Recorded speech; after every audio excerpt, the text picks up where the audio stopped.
I never thought a single envelope could change the way I saw the world, but the morning it arrived I understood that some things are not meant to stay hidden forever. It was postmarked from Rome, addressed in handwriting I recognized instantly, yet had not seen in years.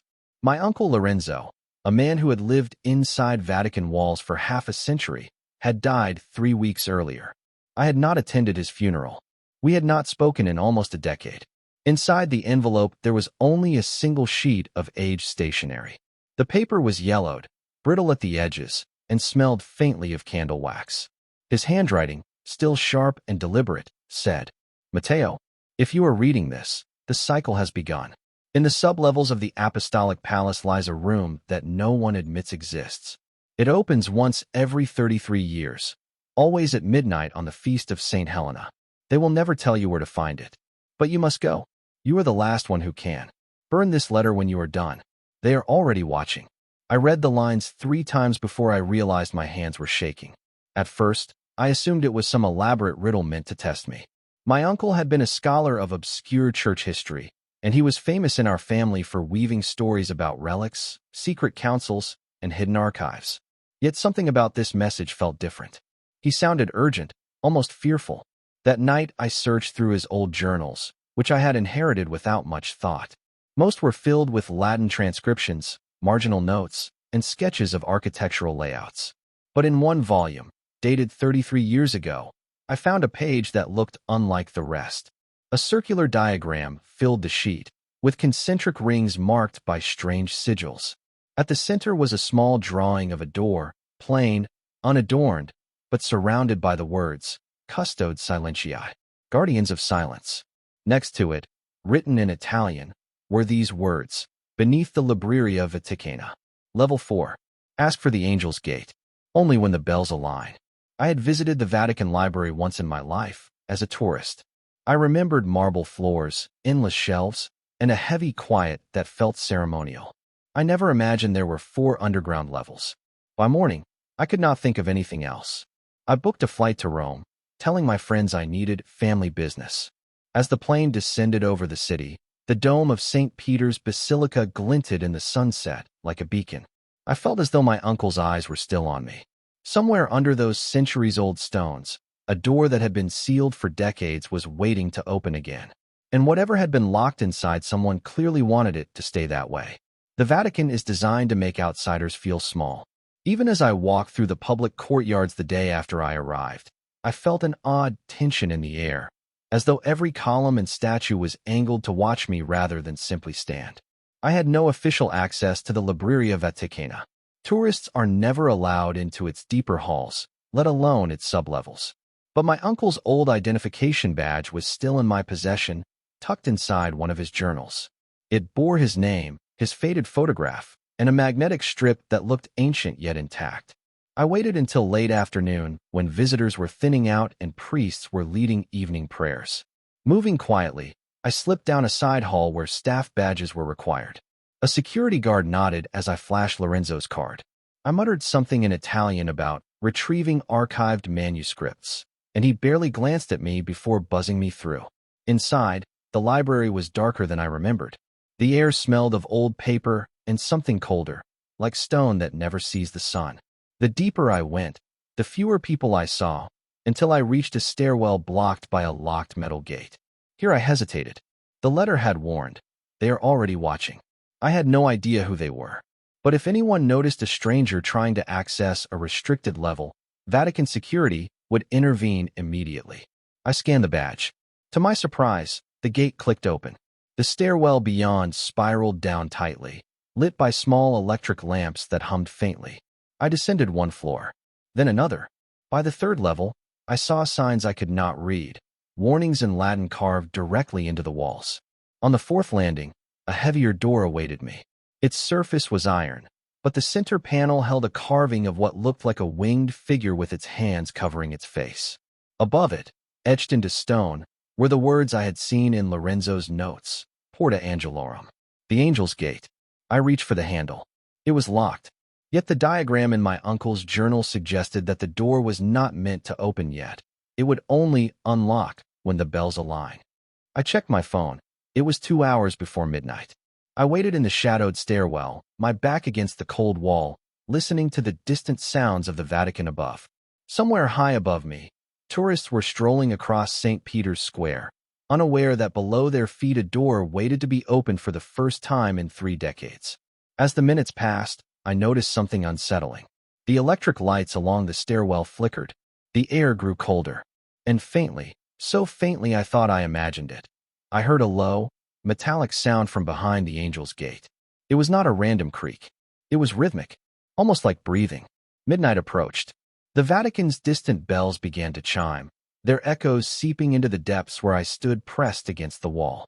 Each strike seemed to vibrate through the stairwell, and with the 6th chime, the iron door, Porta Angelorum, made a hollow sound as if something within its frame had shifted. I stepped closer. The carving of the winged figure no longer looked motionless. Its hands still covered its face, yet the shadows around its form seemed deeper, almost liquid. The 7th chime echoed, and a thin line of pale light appeared along the edges of the door. By the 12th bell, the lock disengaged with a mechanical groan that felt older than the electricity humming in the stairwell. I hesitated only once. I had come this far because Lorenzo had written, "If you find the angel's gate when it awakens, do not let fear stop you. Fear is what keeps it alive." I turned the heavy handle. The door swung inward with surprising ease, revealing a long corridor carved from raw stone. No lights, no signs of modern construction, only torches mounted on iron brackets, their flames already lit as though someone had prepared the path in advance. The air carried a strange mixture, incense, old dust, and something metallic that reminded me faintly of blood. I stepped inside, and the door began to close behind me. It did not slam, but instead sealed itself silently, leaving me in the dim corridor with only the flickering firelight. I followed the passage, counting each torch to calm my nerves. At the 7th torch, I found markings etched into the wall. Unlike the warnings upstairs, these were not in Latin, but in a language I could not identify, sharp, angular characters that looked older than Roman script. Beneath them, an object rested in a shallow alcove, a narrow wooden box no larger than a book. I did not touch it. Lorenzo's notes had warned me about decoys and tests. I moved on. The corridor eventually opened into a vast chamber. Its ceiling arched so high I could not see its full height. Columns shaped like intertwined figures lined the walls, their faces obscured by stone veils. At the center of the chamber stood a circular platform surrounded by 12 kneeling statues. On the platform lay something that looked like a sealed chest. Thick iron bands locked it shut, and each band bore the same symbol, a cross intersected by a perfect circle. I had seen that emblem drawn repeatedly in Lorenzo's journals, always accompanied by a single phrase, Custodes Lucas, Guardians of the Light. Before I could examine the chest more closely, a noise echoed from behind me. Footsteps, fast, deliberate, and far too real to be imagined. I turned. The corridor I had just walked through was empty, yet the torchlight trembled as though someone had passed quickly by. Then, from somewhere in the darkness, I heard a voice. Not loud, not whispered, calm, measured, and speaking in perfect Italian. I froze. The voice had come from behind the columns. It was steady, neither threatening nor kind, but it carried an authority that made the air heavier. "Who are you?" I asked, my own voice sounding too small in the massive chamber. No reply. Instead, I heard the faint scrape of a boot against stone. Someone was circling the room. I couldn't see them, only the subtle change in torchlight as their shadow moved across the pillars. "Answer me," I demanded, though my hands trembled. "This place is sealed. You shouldn't be here either." A low chuckle echoed back.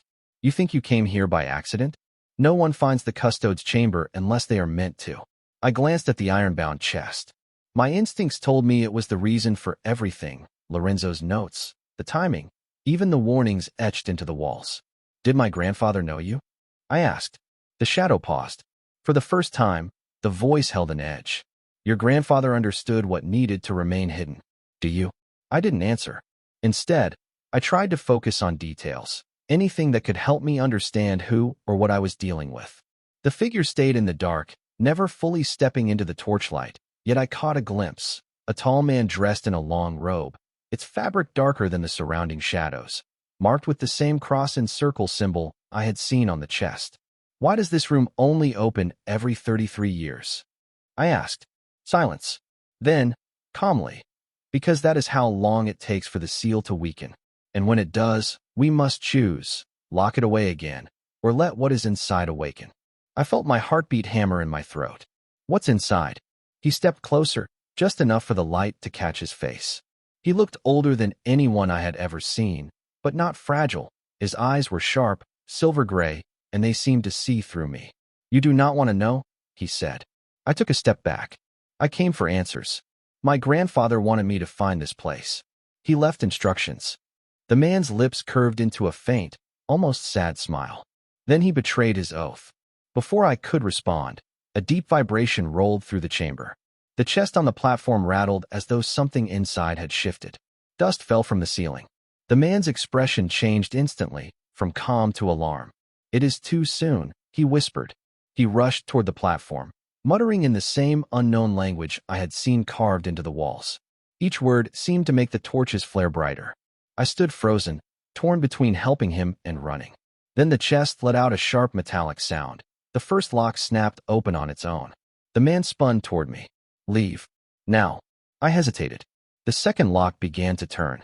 I stayed hidden in my small pension room for hours, unable to shake the image of that darkened chamber. The guard's voice still echoed in my head. If it opens, it does not close for you. What did he mean? Curiosity felt like a rope tightening around my chest, pulling me back toward the Vatican's underbelly despite every instinct telling me to run. That night I unfolded the rough sketch I had made earlier of the labyrinth beneath the Apostolic Palace. The lines were shaky, drawn from memory, but they hinted at a pattern, a circle within a square, then another circle. I realized that the staircase I descended wasn't random. It matched an ancient floor plan I had once seen in a rare architectural folio. That book had described a sealed chamber that was never meant to be catalogued. I had assumed those notes were legends, scribbled by monks who wanted to romanticize the Vatican's hidden history. Now, I wasn't so sure. At dawn I returned to the outer courtyard, blending with the tourists waiting for the museums to open. The usual rhythm of morning bells did little to calm me. I wasn't here for art or relics anymore. I was here because I needed to know what my grandfather had spent his entire life guarding.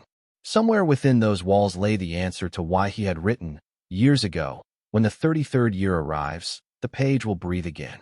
I slipped into the archive building using an old visitor's pass I had kept from a research trip. Inside, the hall smelled of ink, candle wax, and time itself. The deeper I moved, the quieter it became until the only sound was the soft tapping of my own shoes. In the second-tier stacks, behind a locked glass cabinet, I saw something that made my heart pound, a manuscript labeled Codex Vaticana Obscura, restricted. Its cover was so black it seemed to absorb light. I pressed my face to the glass. The calligraphy on the spine looked identical to my grandfather's handwriting in one of his personal journals. A slip of parchment taped nearby bore a stern note: access denied until chamber reseals. That could only mean one thing. The manuscript was somehow linked to the same room that had just opened. I knew I couldn't break the case, but I could copy what I saw. I sketched the peculiar symbols stamped along its edge, a 7-pointed star, an hourglass shape, and something that looked like an open eye inside a triangle. As I finished, I felt an unexpected breeze inside a windowless hall. It smelled faintly of myrrh and something older, almost metallic. A whisper followed, too soft to be language, yet it felt directed at me. I turned quickly. No one was there. And yet the cabinet's glass now showed my reflection, and a second shadow standing right behind me. The stairs spiraled deeper than I had expected, their stones narrowing and slick with condensation. The Vatican above had been silent, but down here the air carried a faint vibration, as though a chorus of whispers traveled through the walls themselves. My lantern trembled in my hand, not from weakness, but because the ground beneath me seemed to hum at irregular intervals. At the bottom, I reached an archway carved with unfamiliar characters. They were not Latin, not Greek, not any script I recognized from the manuscripts I had studied. Their curves seemed almost organic, as if they had grown into the stone rather than been chiseled by tools. In the center of the arch was a symbol I had already seen twice that night, 3 intersecting circles with a single vertical line cutting through them. Beyond the arch, a long corridor stretched forward, lined with niches. Inside each niche rested something different: A bound scroll sealed with wax, a bronze mask staring outward, an hourglass filled with black sand. The objects seemed random, yet each gave off an uneasy weight, as if simply observing them had consequences I could not yet name. At the end of the corridor stood a massive wooden door reinforced with iron. A plaque above it bore an inscription in Latin, Verba quae hic resonant numquam silent. Words spoken here never fall silent. I pushed the door open. The chamber inside was vast, shaped like a circle with a domed ceiling that disappeared into darkness. Around the perimeter stood dozens of pedestals, each holding a different object, codices, strange metallic instruments, unmarked containers. But what seized my attention immediately was the sound, an echo of voices. Not one or two, but hundreds layered upon each other, murmuring in countless languages. Some were clear, like fragments of prayer. Others were frantic, almost pleading. A few were so distorted they resembled growls more than speech. I realized, with an unnerving jolt, that the echoes responded to me. When I stepped forward, they shifted. When I whispered a single word, "Hello," the voices rippled back in perfect unison, repeating my greeting in dozens of tones. This was no ordinary archive. It was alive with memory. In the center of the chamber stood a pedestal larger than the rest, but empty. On its surface lay only a depression shaped like a book, or perhaps a box. Around its base were small, shallow scratches, as if someone had once tried to remove whatever had been placed there. I knelt to examine it, and saw something I wished I hadn't: fresh fingerprints in the dust. I was not the first to enter this year. The murmurs shifted again, this time sharper, almost urgent. The air grew heavier, and in the farthest shadowed corner of the room, I thought I saw movement. A silhouette, still and deliberate, standing just beyond the reach of my lantern. I held my breath. The silhouette did not move, yet I could feel its presence tightening around me like a drawn net. I raised the lantern higher, its dim light slicing through the stale air, but the figure remained just beyond full visibility, tall, robed, and utterly still. "Who are you?" My voice cracked despite my attempt to sound firm. The echoes in the chamber repeated my words in a dozen tones, but the figure gave no verbal answer. Instead, it tilted its head slightly, as though studying me. The murmurs grew sharper, more discordant, as if the chamber itself disliked the intrusion of two living beings at once. I backed toward the archway I had come through, careful not to turn my back. My hand grazed one of the bronze masks on a pedestal. Instantly, the voices surged into a deafening chorus. The mask's hollow eyes seemed to vibrate, and I heard a single, clear phrase in Latin rise above the chaos. "The Eternal Keeper." The robed figure stepped forward now, slowly, its movement deliberate. As it entered the reach of my lantern, I finally saw its face, or rather, the absence of one. Where features should have been, there was smooth, pale flesh marked only by faint circular symbols like the ones carved into the archway. It carried no weapon, yet the weight of its presence made my chest tighten. I realized then that this was not a person. It was part of the room itself, a guardian, perhaps the reason the chamber opened only every 33 years. Its hand rose, long and skeletal, and it pointed toward the empty central pedestal. Then it gestured toward me. My pulse hammered as I thought of the object hidden in my satchel, the folded parchment I had discovered in the first hidden vault. I had taken it instinctively, though I hadn't yet unraveled its significance. Slowly, I pulled it out. The creature froze, its faceless head tilting again. The voices calmed, almost expectant. I unfolded the parchment. It contained a diagram, the same 3 intersecting circles and vertical line, surrounded by lines of text I still could not decipher. At the bottom was a single word written in clear Latin: Resurrere. To unlock. The figure extended its hand, not in attack, but as though asking me to place the parchment into its grasp. Something deep inside me whispered, "If you give it what it wants, you may never leave this place." But another instinct countered, "If you refuse, you may not leave alive." I hesitated, parchment trembling in my hand, when suddenly a loud metallic crash echoed from somewhere above. Footsteps, shouts in Italian, and the distinct clatter of weapons. Someone else had found the descending staircase. The faceless guardian turned its head sharply toward the sound, and for the first time, I felt its attention shift away from me. This was my only chance to act. The echoes of boots striking the ancient stone grew louder. Whoever was coming down the passage was organized, too deliberate to be accidental explorers. I stuffed the parchment back into my satchel and stepped away from the pedestal, my heart pounding so hard it made my vision pulse. The faceless guardian turned toward me again, then toward the sound of the intruders, as though assessing which threat mattered more. The voices embedded in the walls became frantic, almost panicked now, like the chamber itself feared what was about to happen. I made a decision I didn't fully understand. I whispered the word written on the parchment. Reservoir. The instant the syllables left my mouth, every mask on the surrounding pedestals rotated in unison, their hollow eyes glowing faintly from within. The central pedestal split open, revealing a black, metallic object that looked like a sealed book but had no pages, only an intricate lock made of interwoven rings. The guardian jerked its head toward me. I couldn't tell if I had done what it wanted, or if I had made a mistake that would cost me everything.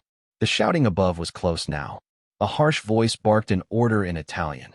Trovatello, non lasciatello scapper. Find him. Do not let him escape. Someone was hunting me.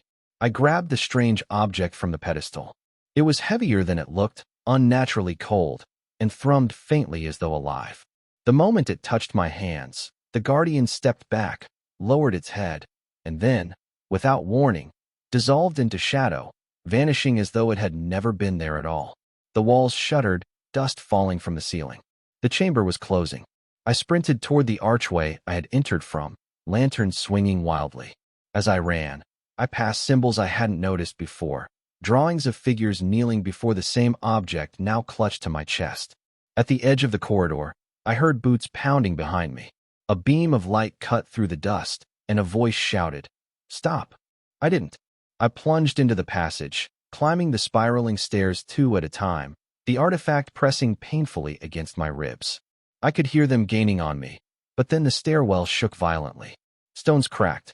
A deafening roar filled the air, as though the chamber itself was sealing off its secret. By the time I reached the top and burst into the surface hallway, the stone door slammed shut behind me, erasing any trace of the passage. The floor shifted, leaving only smooth marble where the opening had been. Silence. I leaned against the wall, gasping, clutching the artifact. But I was not alone. A man in a dark suit stood at the end of the hall, watching me with unsettling calm. He didn't move closer, but his voice carried. "You should not have taken it." My grip tightened. "Who are you?" He smiled faintly, though it never reached his eyes. "We are the ones who open the room every 33 years. And now, you've made yourself part of its cycle."